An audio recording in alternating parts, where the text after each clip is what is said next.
Hey, this is BJ Murphy. I'm a futurist poet. Uh, this poem that I'm going to be reading from is called A Cosmist Tale. It's a three-part poem, and uh, from my last video, I explained a little bit in detail of what the poem is before I started reading from it. So for this one, I'll just say A Cosmist Tale. It was a poem that I'd written in solidarity to the growing movement for indefinite life extension and the transcendence of our biological limitations via science and technology. This has turned into what is known as the transhumanist movement. It's a call for action against death itself, demanding that people stand up and fight back to ensure that they alone are the deciders of their own fate, never again to be dictated by our biological clocks. And I know what you're thinking. Wasn't this, the topic of a recent mainstream Hollywood film starring Johnny Depp?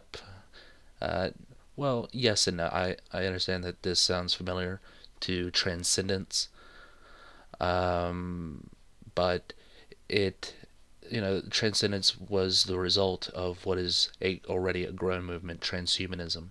It's been going on for several years now, and it's just now picking up because of amazing technological advancements today, and because of how powerful and how large the transhumanist movement has become here recently. So, but yeah, this is what A Cosmist Tale entails.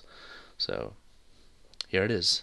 It's a three-part poem, by the way, so when you hear part one, part two, part three, you'll understand. Alright. A Cosmist Tale. Part 1. Opt not for death. A cosmological comet is in correlation with the connotational confrontation of dreams.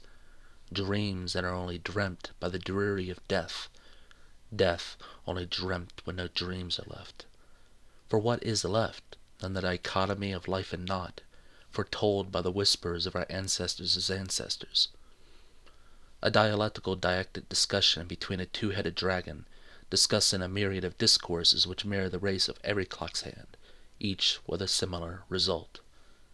Time since wasted as cells dry with haste. To die. Such a goddamn waste. When staring at the cosmos, a duel of viewpoints arise. Do I stare at the stars and witness their transient transcendence from birth to non-existence? Or do I look beyond the stars and witness my own intransient design over time? Regardless, for now, I am a convict of my own biology, rotting gradually among the convent of convocational creatures, possessed in the possession of a pessimist procession. Faith or fate leaves no room to fight the freight of everlasting souls, merely left with beggars only begging questions of their beginnings. Ought we to not fight for a continuance for what had begun? Forever erred in the conjecture of life and death's conjunction, I find myself left with one verity I cannot ignore. To opt not for options, only optimal for dissolution, is equivalent to staring death in the face and say, no more. Part 2. Rise of the Underlings. An explosion erupts in exponential fashion, exploiting the expirations of my ongoing existence. Exist, I say, as I casually stare in the mirror, demanding the damnation of this nation's proclamation of death, demanding that the damned rise like a tsunami rushing through the dams. The auspice of my consciousness does not respond. No devil nor angel standing on my shoulders, whispering and tugging, pointing me to the same direction.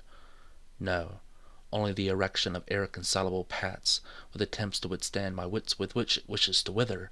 Whether or not I choose to hold my ground in this weather, I know this withy path I take will lead me to humanity's greatest and oldest oppressor. I stand, pitchfork ready, aiming as the grim reaper bows, this entropy of my life, gasping for my final breath, not knowing this night's conclusion as lightning strikes over the knoll. No longer in a state of reverie, as I refuse to revere in the reverence reveling of ancient pseudo-remedies for death. This is my final stand. This is our final stand. As sweat drips down my brow, I stare one last time at the stars. This isn't just for me, I say to myself. This is for every speck of dust, for every bit of energy they've delivered for me to be.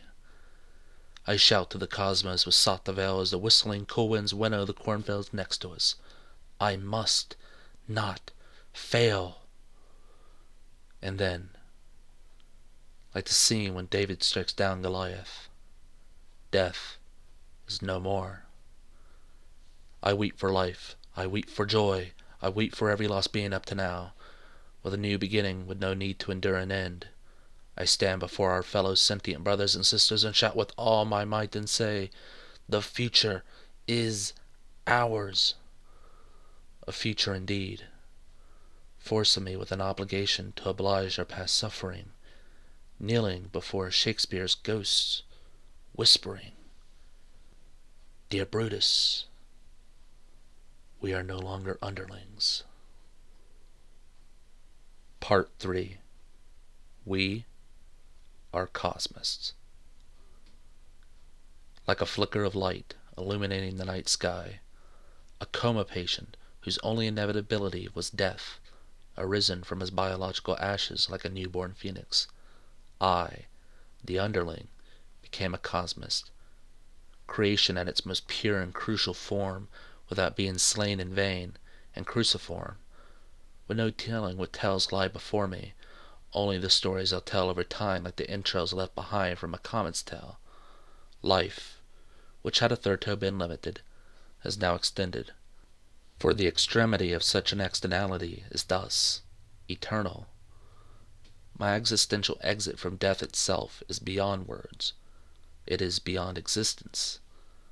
Once automata, now angelic on the path of self-righteousness, transcending the boundaries of space and time, pulling behind me the benign act of unconditional benevolence. What benevolent act could I possibly provide which matches or even triumphs the gift of immortality? A message. A message which ensures that I ensue to you, dear brethren, all which had been fought for and, unfortunately, died for. A message to our enemies that their ideals will no longer permeate throughout the permutations of our newly designed existence. To quote once more the ghost of Shakespeare, lend me your ears. The designation of our design is only known to each designer. Yesteryear's art of Rembrandt, Van Gogh, and Da Vinci will be tomorrow's gene splicing, modification, and enhancing. You are the masters of your own creation, even with yourselves being the subject of creation, a sculptor sculpting his or herself. This is the time when we should look back and mourn every life since past for having to endure the pains of living with death by every doorstep. Today is a new day. Today we abandon our gods and take the thrones for ourselves. Yes, we live in a brave new world, though I promise your bravery will be the spark which unleashes our absolute liberation. For we are Cosmists, and our cosmological comet is life.